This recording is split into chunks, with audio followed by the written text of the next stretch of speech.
Riza Khalid yang notabene selama ini dianggap tidak tersentuh, tetapi sekarang buron. Kemudian anaknya Riza Khalid sekarang sedang berproses hukum. Padahal sebetulnya Pak Riza Khalid itu masih ada hubungan saudara dengan Pak Prabowo melalui.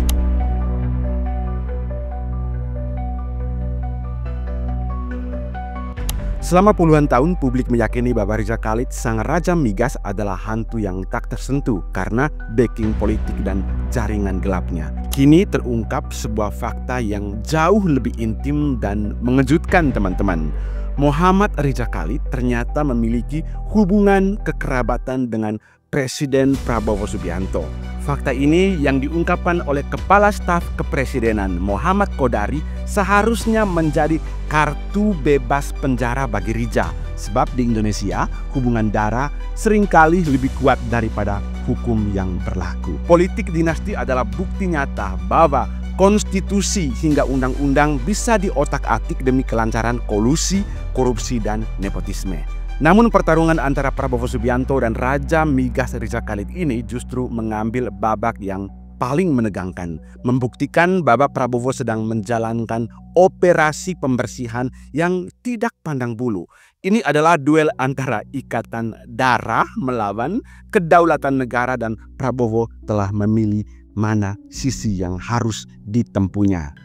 Padahal sebetulnya Pak Riza Khalid itu masih ada hubungan saudara dengan Pak Prabowo melalui keponakan masing-masing. Hubungan kekerabatan Prabowo dan Riza Khalid terjalin melalui keponakan masing-masing. Di negeri ini lazimnya ikatan keluarga menjadi diplomasi hukum yang senyap, senjata pamungkas untuk meloloskan kebijakan atau menghindari jeratan pidana. Fakta ini menjadi titik balik penting dalam kasus Riza Khalid yang kini berstatus buronan Kejaksaan Agung terkait kasus tata kelola minyak mentah Pertamina. Namun di mata Prabowo, hubungan darah ini tidak lagi bernilai, teman-teman. Penetapan tersangka terhadap Riza Khalid dan bahkan anaknya Keri Riza adalah bukti tegas bahwa Presiden telah mampu memisahkan mana yang menjadi ranah keluarga dan mana yang menjadi ranah kebijakan publik dan penegakan hukum. Ini bukan sekadar ketegasan, teman-teman. Ini adalah pemutusan jalur kompromi yang telah berurat akar dalam tradisi politik dinasti di Indonesia ini.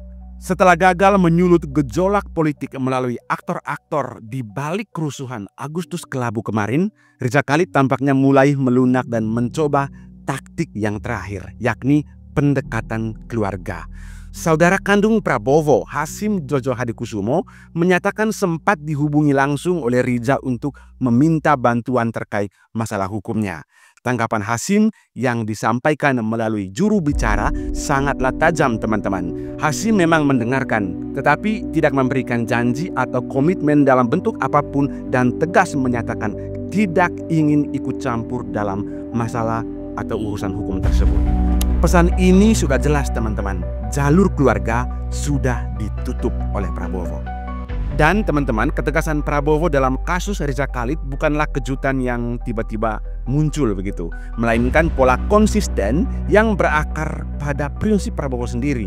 Ini adalah perbedaan mencolok yang membedakannya dari praktek politik lama atau para mantan-mantan presiden sebelumnya. Prabowo tidak hanya menolak permohonan bantuan dari Riza Khalid, ia juga terkenal sangat marah dengan orang-orang terdekatnya yang terbukti korupsi. Kasus korupsi yang menimpa Edi Prabowo misalnya, Menteri Kelautan dan Perikanan dari Partai Gerindra, menjadi presiden yang menghancurkan. Sang adik Hasyim Jojo Hadikusumo mengutip kemarahan kakaknya. Pak Prabowo sangat marah, sangat kecewa dan merasa dikhianati atas kasus yang menimpa Edi Prabowo kemarin. Kekalahan Prabowo yang bertubi-tubi dalam Pilpres hanya dilunasi saat ia berkesempatan menjabat sebagai Menteri Pertahanan dan kemudian menjadi presiden. Jauh sebelum menjabat, Prabowo telah memperingatkan keluarganya. Saat menjabat Menteri Pertahanan misalnya, ia mengumpulkan seluruh kerabatnya dan dengan tegas meminta mereka untuk tidak ikut-ikutan dalam proyek pertahanan. Bahkan ia menolak usulan proyek dari salah satu keponakannya sendiri, teman-teman.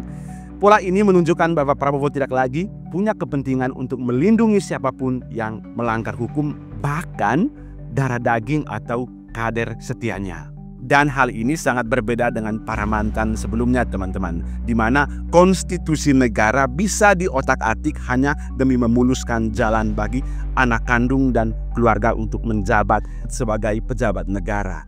Ini adalah sebuah praktek nyata dari politik dinasti di Indonesia yang melanggengkan KKN.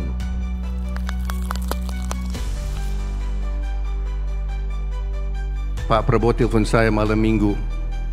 Syam, kamu ngapain? Saya di rumah lagi baca buku. Ini malam minggu, nggak jalan-jalan? Enggak, istri saya di luar kota kok. Saya ya baca buku. Kenapa telepon? Saya mau cerita aja, saya baru mau disogok orang. Oh ya? Disogok orang. Berapa dia tawarkan? 1 miliar. Oh, 1 miliar. 1 miliar rupiah. 1 miliar dolar kamu. Ya Pak Fahri udah dengar ya ceritanya. Saya buka aja. Jika penolakan lobi keluarga adalah pemutusan ikatan darah, maka penolakan terhadap sogokan senilai 41,5 triliun kemarin yang sudah kita bahas dalam konten sebelumnya dari para mafia adalah pembakaran jembatan kompromi bagi mafia itu sendiri. Prabowo melalui tindakannya kembali menegaskan visinya dalam buku Paradoks Indonesia.